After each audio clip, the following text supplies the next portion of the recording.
It's about time they finally decided to do it. Robinhood launches a global rollout of self-custody Web3 wallets. Self-custody for the first time coming to Robinhood in the form of its own wallet.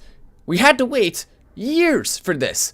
All the other companies were able to get this done in a matter of months. Robinhood finally doing it. This could actually be the beginning of steps that Robinhood could take to actually save themselves right now. Their users have fallen massively. Their use case has fallen massively. Their competition has continued to grow. And all of that simply because they have refused to listen to us and innovate and do things that actually make their platform better. Finally, though, we are seeing Robinhood starting to take some of those steps. It's possible they can not only save themselves, but also help Dogecoin massively in the process. This article literally coming out today. They just announced this today, only a matter of hours ago. It's about time. I literally criticized them yesterday, saying I think Robinhood may be about to go out of business. They're on the verge of very bad things. At least they were until potentially this. Now, I'm not going to say for sure this is it. This may not be able to save them. This may not be enough. But just the fact that they're finally innovating and doing this means they have a chance to continue to succeed. It means they have a chance to actually become the platform that they have the potential to be, to become a platform that's able to not only compete in the modern era, but thrive in the modern era, rather. About ding time.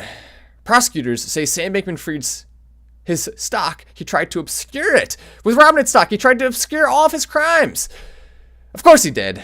But we have some good news in regards to that. The board of directors of Robinhood has approved a plan to buy up to 55 million shares bought by Sam Bankman-Fried last year. The ex-CEO, now bankrupt crypto exchange FTX, originally purchased his stake in May 2022.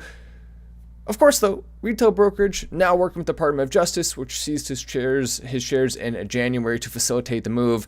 So we now have them buying back shares. They're starting to kind of climb out of the hole that they were in a way. If we start to see positive momentum in the Robinhood stock, this is why. And I did actually go ahead and send some pictures to myself showing us exactly what this Robinhood wallet looks like. Now, there's still a few things they actually need to further do when it comes to the wallet. They have not done enough yet. The integration of Dogecoin is something that's coming. They have not even integrated Dogecoin yet. That, though, is perfect because we need this to be set up. We need all of the infrastructure there. The last Dogecoin spike, Coinbase wallets, you didn't have the ability to buy Dogecoin on Coinbase. That's crazy. You didn't have the ability to buy Dogecoin using a Robinhood decentralized wallet. Now you're going to have the ability to have all of that stuff during the next bull run, which is going to be massive for Dogecoin and way more easily allow it to pass that $1 mark. We know it's inevitable, but we want it to be faster, we want it to be stronger, and this is setting it up perfectly for that. $1.69. There we go. That's the prediction. Come on, Dogecoin. What are you waiting for? How long do we have to wait for you to hit $1.69? Let me go ahead and, I guess I did not send it yet. I will send it right now. I put all the pictures ready. It'll take a second to come to my inbox, and then we can view it. There we go. So these are the pictures of the Robinhood custody wallet. You can see they have decent graphics. Robinhood wallet, it's not as smooth. There's one of the graphics. It's not nearly as smooth as what we saw, obviously, with the main Robinhood app. There are still some issues with it, and I think that needs to be addressed probably before anything else. Kickstart your wallet with reward. They also are giving people USDC from bringing their money into Robinhood wallet. Then we see here, keep up with your crypto, turn notifications on to track your wallet activity and find out about new features and rewards. My wallet, a bunch of different graphics that they've designed specifically for this. You can see a little bit more of the overall integration. So they're trying to do more of this like rainbow type thing, purple and green rather than just green. They wanted to clearly distinguish it from the actual app itself with some purple, which I don't know if I like that. I mean, Robinhood, you're green, stick to your main colors. I don't think you need to change too much here. I would keep the same overall look. If you want to change anything, maybe just simply change some of the, what I would do is keep the, you know how they have on the normal Robinhood app, they have the green background with the lines, like line. They should make that purple, but keep everything else the same. The chart should be green. They're working on it though. I mean, they're getting there. They just released this. It only has 91 reviews so far, getting some pretty good reviews. So it's very, very, very new, and they're still expanding it. And like I said, they still haven't even done Dogecoin yet. So that's going to be obviously important. Unstoppable NFT though has now done Dogecoin. We left Doge out, did we? We did. Who left the Doge out? You can now buy unstoppable domains using @Dogecoin. Much ownership, very currency, such excite, and NFT, your name, add to cart, try it out, and it shows there the Dogecoin option. So that's nice. At least we're seeing some people starting to integrate Dogecoin that did not yet. And that comes as we also have seen this. Former FTX executive Nishad Singh pleads guilty to charges related to the crypto exchange's collapse. There are going to be people going down for this. Sam Bankman-Fried will try everything to escape his own personal blame for it, and he may be able to actually do that. The lucky bastard, he may be able to get away with it. I am very much on the train that he deserves to face serious consequences for the absolute and total lack of responsibility that he handled everything with. I don't necessarily think it's indicative of the entire crypto market or most people running exchanges. He took massive risks. He started off in a way that was pretty unsatisfactory, and he never really came back from that. And it was so much fakeness from Sam Bankman-Fried pretty much the entire time. That's the more negative thing. Here's a more positive thing that I like. Crypto donations amplify speed and global reach during crisis. Remember what happened with Turkey and Syria? The devastating quakes? Well, we now see that 5.9 million in crypto donations have been made to support relief efforts in the region. Crypto, way faster, way easier to donate, way simpler when it comes to the ability to donate it for specific things and specific causes. A lot of people also view crypto not necessarily as traditional money. Most people don't. And you view it kind of more as tokens in a way. And so you feel more comfortable donating tokens than you do donating dollars. It's just like a psychological thing. And you also feel more comfortable spending it. That's two positive benefits of it.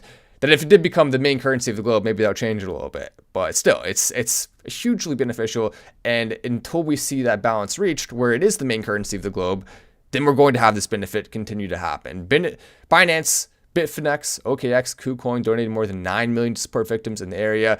So there's huge efforts to support anyone in the world that needs it instantly. And you don't have to spend all these massive fees to transfer the crypto. You don't have to do all the crazy stuff, like go through Western Union, pay their massive fees. Instead, you can just press a button and boom, you just donate it.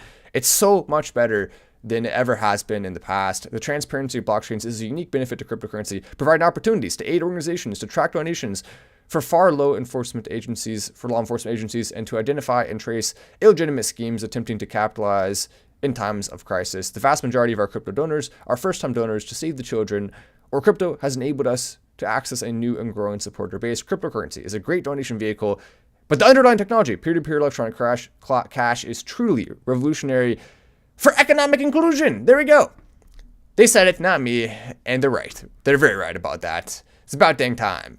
As we have also seen on Twitter, Elon Musk, I really like this. He's live tweeting every single thing they do to help Twitter. The ability of Twitter advertising to reach the most influential people in the world is often not fully appreciated, while few other social networks are technically bigger. Twitter is where the writers and leaders spend their time, which is absolutely true. People with influence, people with audiences with power, spend time on Twitter, spend time talking to other people, spend time spreading their ideas. And you'll notice a lot of videos have been really going viral on Twitter lately, a lot of pictures. It's becoming a way more visual site than it ever has been. And you can see that just from Elon Musk's likes alone. I mean, he's liking all of this content because he's now having it recommended to him as the algorithm has changed to focus more on videos and pictures and visual content. So many ins, the visualizer tool crashed. Pretty funny. And me on stage, Neezy, this is insane, asked on their ridiculous science education policy. Spectator happened to ask me to their diary the same week. The Times picked it up, but my NZ friends are betting local media won't care. Can Kiwi leaders respond while I'm sticking up for science? I believe I know what that's referencing, but you never know these days. There's a lot of weird stuff out there.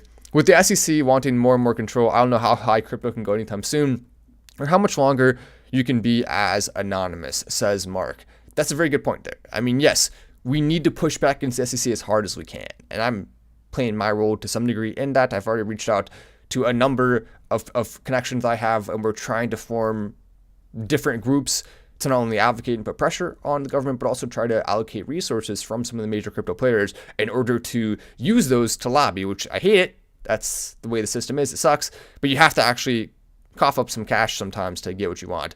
Is 190 enough, or should I go all in? Need help, guys, says AI Walker. $190 in Dogecoin? what depends on what you mean by enough. If you want enough to buy a Tesla in the future, that may do it. In your lifetime, having $190 in Dogecoin, you will probably be able to buy a Tesla. If you're looking to buy a house, you may need a little bit more. It just depends on what you want. What is a good offline wallet to keep it safer in a coin-based platform? That's a good idea. That's a good point.